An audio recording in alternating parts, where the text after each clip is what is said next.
Alors ensemble, on veut ouvrir la parole de Dieu, vous êtes d'accord? Oui, nous aimons le Seigneur et nous aimons sa parole. Et sa parole est une parole vivante, une parole agissante. Alors je vous invite à ouvrir votre Bible dans l'épître de Paul aux Philippiens, chapitre 3, les versets 12 à 14. Cette épître aux Philippiens est une épître que j'apprécie tout particulièrement parce que c'est le cœur de Paul que nous voyons. Quand on lit par exemple l'épître aux Romains, que certains théologiens appelaient la cathédrale de la foi, on voit Paul qui expose la doctrine, qui expose aussi dans la deuxième partie de l'épître aux Romains la mise en application de la doctrine. Mais quand on lit l'épître aux Philippiens, on touche le cœur de l'homme, Paul. Et il dit ceci, vous avez trouvé Philippiens chapitre 3, versets 12 à 14.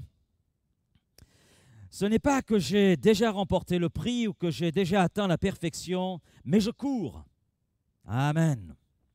Pour tâcher de le saisir, puisque moi aussi, j'ai été saisi par Jésus-Christ. Frère, et on peut ajouter sœur, je ne pense pas l'avoir saisi, mais je fais une chose, oubliant ce qui est en arrière et me portant vers ce qui est en avant, je cours vers le but. Pourquoi? Eh bien, pour remporter le prix de la vocation céleste de Dieu en Jésus-Christ. Amen. Amen. Ce passage de l'apôtre Paul est très intéressant pour nous parce qu'on voit un homme qui n'est pas au début de son ministère, mais qui est là avec toute une expérience, qui est là avec des années de service, et on voit un homme qui exprime sa fraîcheur. Sa fraîcheur dans sa foi, sa fraîcheur dans son ambition pour le Seigneur, sa fraîcheur dans le service. On voit un homme qui a su maintenir cette fraîcheur dans son cœur, cette fraîcheur dans son service. Ça, c'est quelque chose d'important parce que malgré les années, malgré les combats, malgré tout ce qu'il a dû supporter, tout ce qu'il a dû vivre, on a affaire ici à un homme qui dit « mais j'en veux encore pour le Seigneur. Je veux encore avancer. Je veux encore me tourner vers des conquêtes. Je veux encore découvrir plus de Jésus. » Est-ce que c'est votre ambition? Oui, parce que quelquefois, on a des personnes qui, après des années de conversion, sont comme de vieilles chaussettes usées. Il y a quelques trous par-ci, par-là. Elles sont souvent aigries. D'autres n'ont plus de fraîcheur spirituelle. D'autres encore sont dans une retraite anticipée. C'est-à-dire une vie qui est sans saveur, qu'elle a sans fruit. Mais Paul, par son témoignage, je dirais, vient à notre secours, vient à notre aide, et il montre le chemin pour conserver cette fraîcheur, pour ne pas sombrer dans ces portraits que je viens de donner. Mais ça, il n'y en a pas ce type de portrait à Marignane, non. Non, non, non. Paul compare la vie chrétienne à une longue course. Il le dit, je cours, une course style marathon.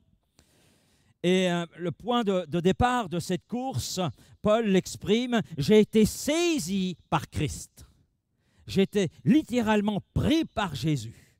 Et là, il fait référence à ce qui s'est passé sur le chemin de Damas. Dans Acte 9, nous avons l'expérience de l'apôtre Paul. Là, il découvre qui il est devant Dieu, il découvre qu'il n'était pas si bien que cela. Il pensait à travers la religion qui était la sienne, les convictions religieuses qui étaient les siennes, que c'était quelqu'un de bien, et qu'à travers la persécution des chrétiens, il pensait servir Dieu. Mais là, il réalise sur le chemin de Damas, en réalité, que tout ça, c'était pure illusion, que c'était un pécheur, qu'il était loin de Dieu, qu'il était dans la désobéissance et qu'il avait besoin de se tourner vers Jésus-Christ. Et Paul a été saisi par Christ, et il est entré dans une vie nouvelle, non plus centrée sur son moi, mais centrée sur la personne de Jésus. Et il le dira, Galates 2:20, « J'ai été crucifié avec Christ. J'ai été crucifié avec Christ. Et si je vis, ce n'est plus moi qui vis, mais c'est Christ qui vit en moi. Et si je vis maintenant dans la chair, je vis dans la foi au Fils de Dieu qui m'a aimé et qui s'est livré lui-même pour moi. » Et je crois que cette expérience, c'est l'expérience de tout enfant de Dieu. Ou je devrais dire, cela devrait être l'expérience de tout enfant de Dieu. Et puis dans cette course, Paul n'est pas son but. Il a un but. Alors qu'il était, avant l'épisode de la route de Damas, il était avec un objectif complètement décalé par rapport à ce que Dieu voulait de lui. Et quelque part, il était là sans espérance. Il vivait dans le mensonge de la religion qui était la sienne, des convictions qui étaient les siennes. Et lorsque Paul a fait la connaissance de Jésus-Christ, lorsqu'il a réalisé qui était Jésus pour lui, eh bien, il y a tout un recentrage. Et son désir, son but a été de vouloir ressembler à Jésus-Christ. Amen. Et Paul peut dire à 2 reprises d'ailleurs, « Soyez mes imitateurs. Soyez mes imitateurs. » En d'autres termes, Paul se dit être un modèle pour nous. Et c'est un bon modèle. Nous avons besoin de bons modèles. Beaucoup de jeunes aujourd'hui suivent certains modèles et quand je regarde les modèles qui sont suivis, je me dis où cela va les conduire. Mais je crois que l'apôtre Paul est un bon modèle. Un bon modèle. Et Paul nous montre qu'il a un but, vouloir ressembler à Jésus-Christ. Et même après 30 ans de vie chrétienne, il a toujours ce désir intense de connaître Christ et d'être transformé à son image. Il conserve ce but, il l'a gardé tout au long de son existence. Parce que lorsque nous lisons la 2e épître à Timothée, j'étais impressionné parce que Paul est là à la veille de sa mort. Il sait qu'il va mourir, il le sait.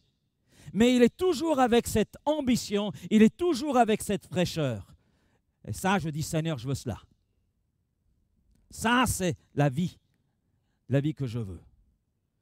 Je veux pouvoir entrer dans la gloire et entendre le Seigneur, entre bon et fidèle serviteur. Toi qui as su conserver ta fraîcheur spirituelle, toi qui as su conserver le but, demeurer et vouloir ressembler à Christ. Amen. Et donc, l'apôtre Paul était là dans cette course. Il savait qu'il y avait un parcours à suivre, qu'il y a certaines règles, etc. Et Paul avance. Mais Paul était conscient que dans cette course, il dit je cours, il y a des choses qui pouvaient l'embarrasser.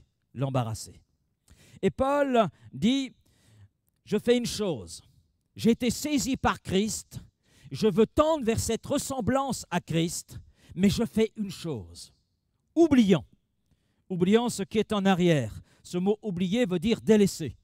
Littéralement, on pourrait dire délaissant ce qui est en arrière et me tournant vers ce qui est en avant, je cours.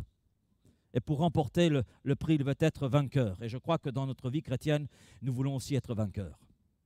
Qui ce matin ne veut pas être vainqueur? Levez la main.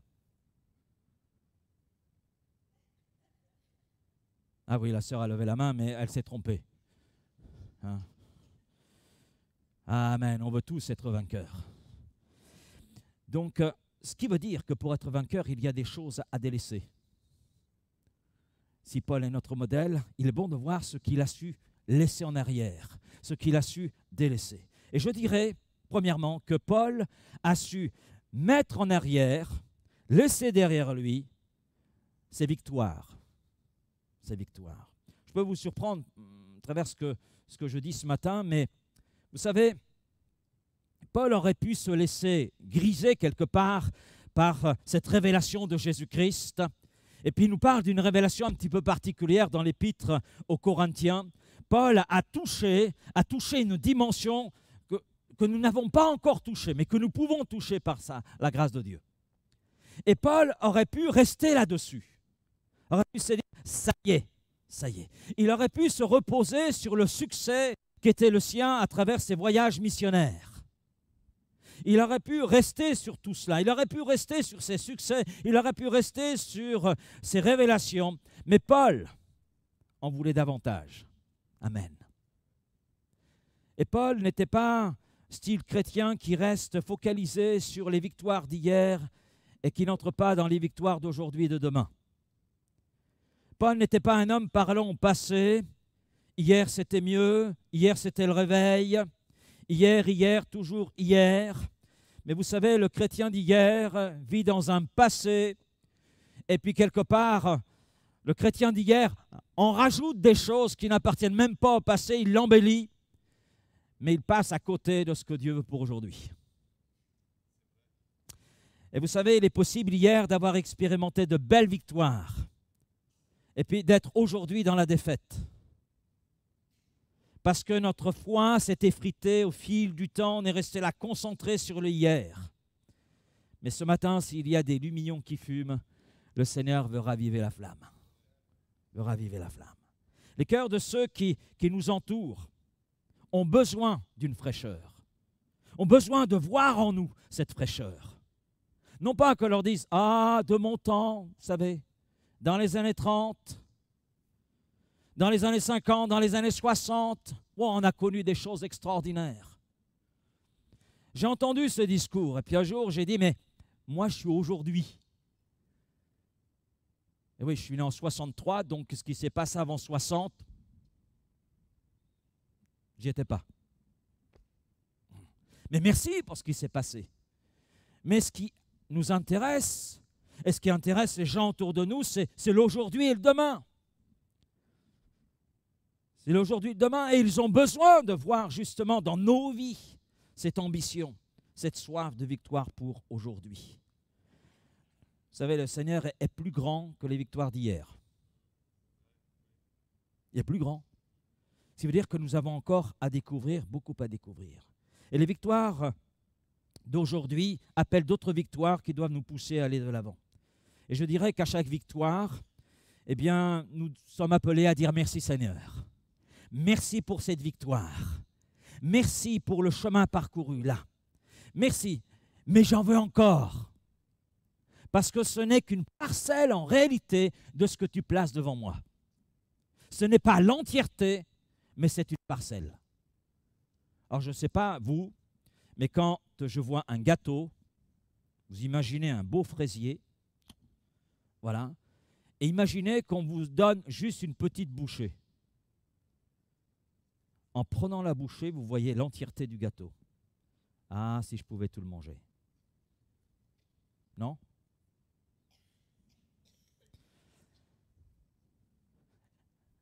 Une victoire, c'est comme une petite bouchée. Mais le Seigneur a mieux qu'un fraisier à nous donner. Amen.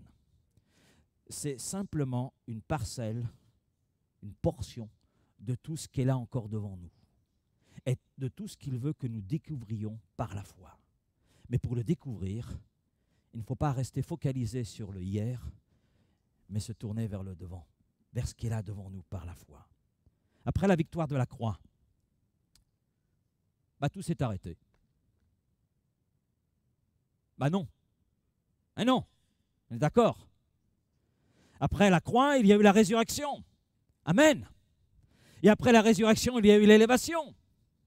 Et après l'élévation, il y a le Seigneur qui est à la droite de Dieu le Père et qui est intercède pour nous. C'est fini. Chapitre est clos. Non, le Seigneur revient. Amen. Béni soit Jésus qui ne s'est pas arrêté à la croix, mais qui est allé vers d'autres victoires et qui nous a ouvert le chemin. Amen. Et Paul, cela l'a compris. Paul a su laisser derrière lui aussi ses épreuves et ses difficultés. Il en était pas mal question à travers les chants, et merci pour le groupe de chants. Merci pour les musiciens, et merci pour Maxime qui est à la technique là-haut, et le frère aussi qui est à la sono. On peut leur dire merci. Hein. Vous voulez leur dire? Allez, amen. Merci Seigneur. Ils contribuent à notre confort et le groupe de chant et les musiciens nous aident à élever nos âmes. C'est important et de savoir dire merci, savoir être encourageant. C'est pas très français ça, hein? Vous n'avez pas remarqué?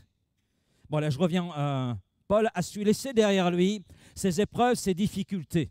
Et vous savez, la vie chrétienne, là je ne vous apprends rien, est exigeante. Elle exige le meilleur de nous-mêmes, à l'exemple de Christ, à l'exemple de Paul. Et l'écrivain de l'Épître aux Hébreux nous dit, Hébreux 6:9, « Nous attendons pour ce qui vous concerne des choses meilleures. » Des choses meilleures. Et je crois que la position de tout pasteur devant l'Église, c'est cela. Je pense, là je m'avance, mais que votre pasteur Laurent Bauchy, qui porte d'ailleurs un prénom super. Ouais, je porte le même. Hein, Laurent, qui vient d'ailleurs du latin et qui veut dire victoire. Hein. Donc, j'apprécie ce prénom. Amen. Ça me rappelle qu'on doit toujours tendre vers les victoires devant. Et je pense que votre pasteur est comme le pasteur de Vitrolles. Quand il regarde l'Église, il attend encore plus. Bon, vous arrangerez avec lui, moi je m'en vais. Hein? Donc, nous attendons pour ce qui vous concerne des choses meilleures. Mais n'ayez pas honte parce que vous attendez exactement la même chose du pasteur.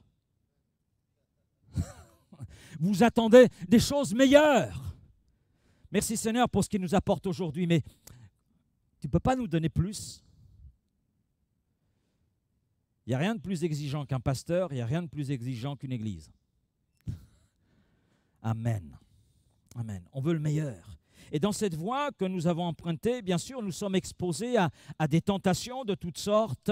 Il y a des difficultés, il y a des épreuves de divers genres et plus ou moins profondes. Et Paul, dans ce domaine, a eu son lot. Quand on lit la deuxième épître aux Corinthiens, le chapitre 11, et à partir du verset 23 jusqu'au verset 28, il y a une énumération qui est faite par Paul. Et quand nous nous arrêtons sur, vous vous y arrêterez cet après-midi, à travers votre lecture de la Bible, vous regarderez cela. Quand nous nous arrêtons sur l'exposé de Paul, je dis, mais il y a de quoi baisser les bras. Sans aller jusqu'au verset 28, si on s'arrête simplement à la fin du verset 23, rien que là, il y a tous les ingrédients pour baisser les bras, pour abandonner.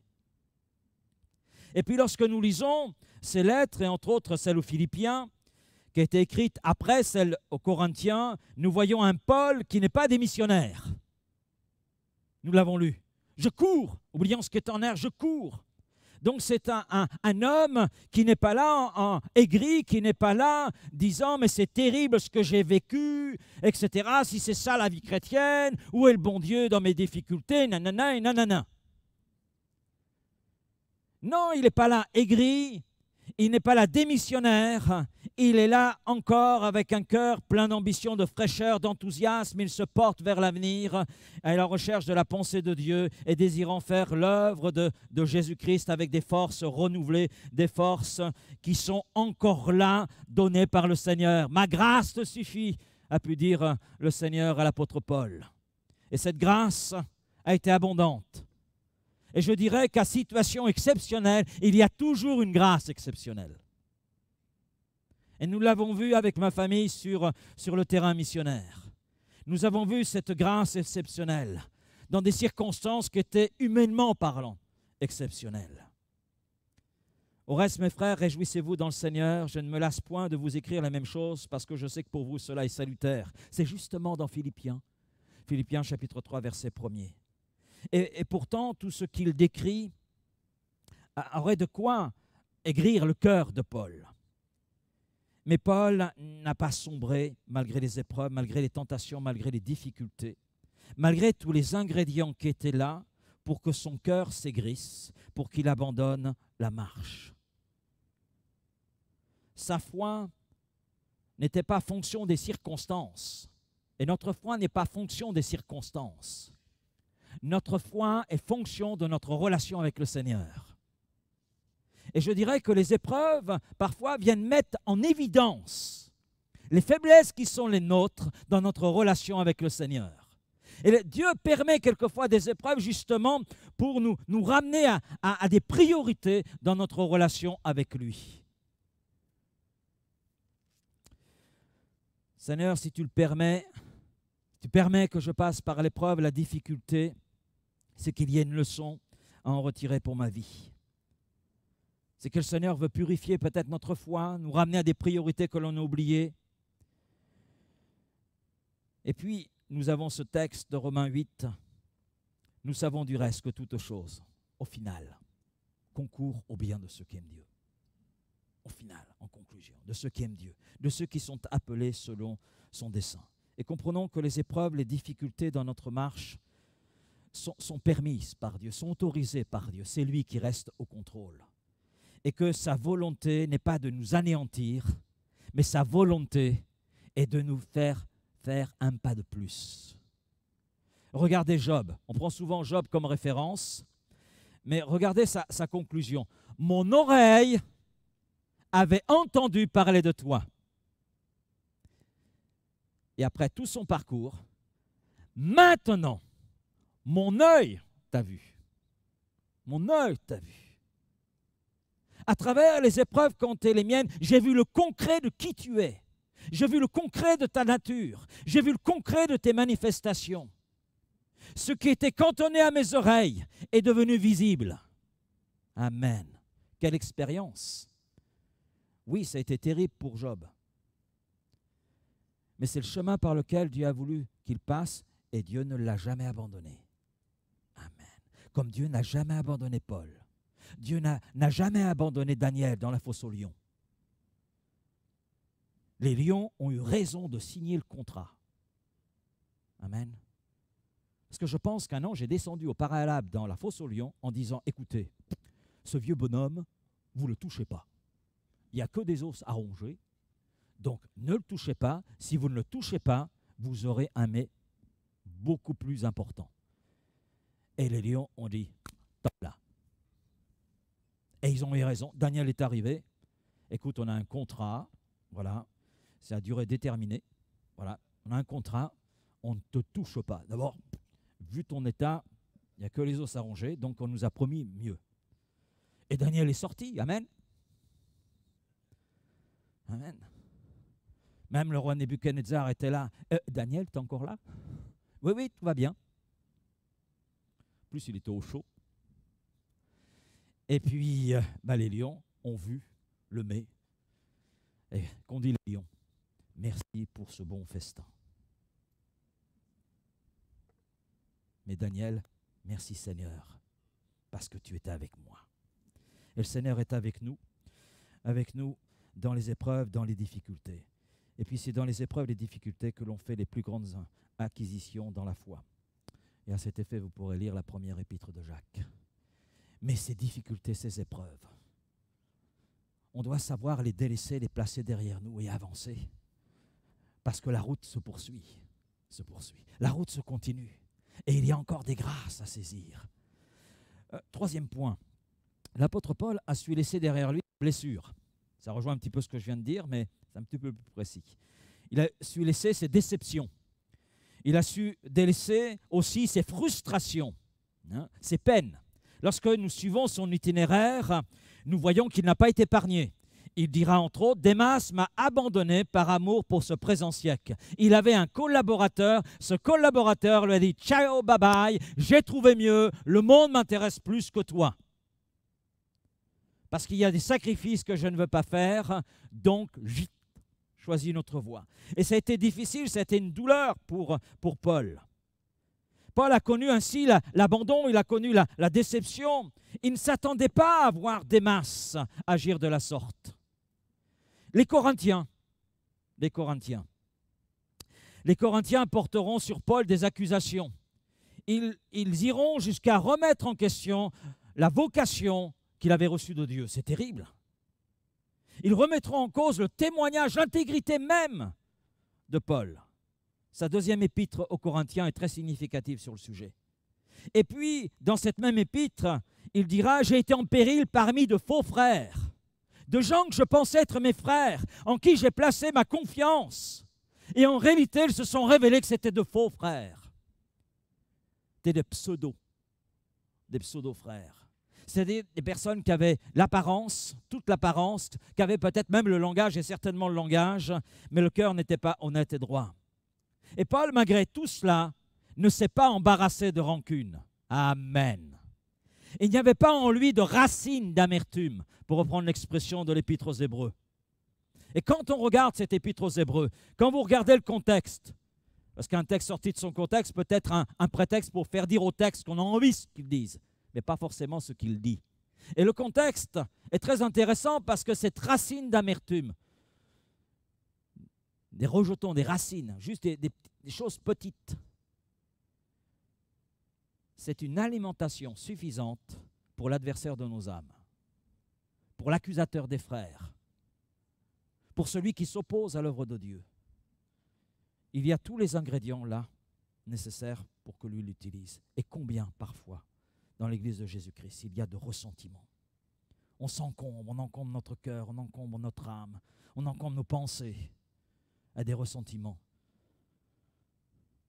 Oh, pasteur, si vous saviez ce frère-là. Oh, cette sœur. Ah, cette sœur, elle a le verbe vif. Hein. Oh là là, je la fuis. Ben oui, mais cette sœur, tu vas la retrouver dans la gloire, mon frère. Oh mince. Non, il n'y a pas oh mince. Supportez-vous les uns les autres. Maintenant, se supporter les uns les autres, c'est une signification bien précise aussi. Hein. C'est pas se supporter, oh, je la supporte encore. Non, c'est pas cela. C'est pas cela. Mais Paul a su ne pas se laisser encombrer par toutes ces choses. Qu'aurait embarrassé, ça marche, mais qu'aurait aussi embarrassé sa louange, sa vie de prière, sa relation avec le Seigneur, son témoignage. Son témoignage. Et il a su pardonner. Et sa lettre d'ailleurs aux Corinthiens en témoigne. Il a su prendre la victoire sur ces situations, ne pas se laisser embarrasser, entortiller, lier par ces choses-là. Et il a su avancer, avancer. Il a pu prendre la victoire parce qu'il s'est appuyé sur Christ.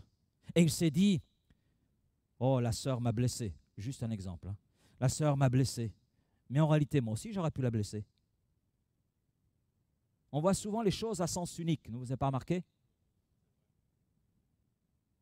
Et puis, on est des êtres relationnels. Et nous ne sommes pas parfaits. D'accord? On est tous différents. Tous différents. On a tous des caractères différents. Donc, j'allais dire, il y a tous les éléments pour qu'on se blesse les uns les autres. Tout est là. Mais on a aussi tous les éléments en Christ pour dire, j'ai le sentiment que mon frère m'a blessé, mais ce n'est pas forcément qu'il m'a blessé. C'est mon impression, c'est aussi les impressions. J'ai l'impression que, j'ai le sentiment que, je pense que.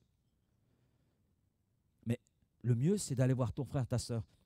Écoute, j'ai l'impression que tu m'as blessé. Ah, je t'ai blessé. Ah, bah. Et je crois que quelquefois, il y a bien des conflits dans l'Église qui seraient désamorcés si on prenait tout simplement le temps d'être enfant de Dieu et d'aller voir son frère, sa sœur et de parler. Amen. Amen. Donc vous êtes d'accord avec moi. Très bien. Donc Paul a su veiller sur son cœur, sur son âme, et il a su remettre ses déceptions au pied du Seigneur, il a su remettre ses frustrations, il a su abandonner tout cela au pied du Seigneur.